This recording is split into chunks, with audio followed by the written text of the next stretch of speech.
Is it bad to crack your knuckles? I've heard everything from it relieves stress in the joints, to stories that it will cause arthritis. No, it doesn't really cause arthritis. When you pop the joints, you're creating pressure in the joints until gas bubbles erupt. I've never heard of my knuckles having gas. That's usually other body parts. Cracking your knuckles does gross out other people almost as bad as gas. Better out than in, to quote Shrek. Yeah, but not everyone cracks their knuckles.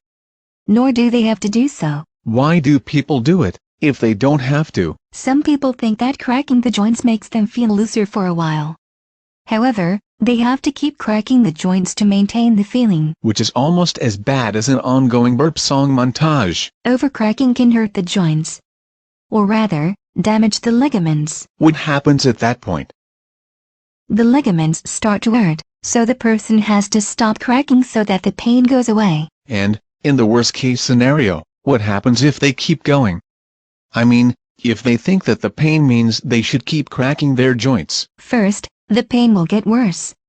Second, they could actually damage the tendon's connection to the bones. If knuckle cracking is knuckle dragging, what should we do instead? If your knuckles and hands seem stressed, you might want to take a break from the computer keyboard or the smartphone so you don't keep straining the joints, or you could start working out with a small weight to build up the muscles. I guess it is better than ligament strain. Or losing hand function. Definitely a waste if the objective is to improve your joints.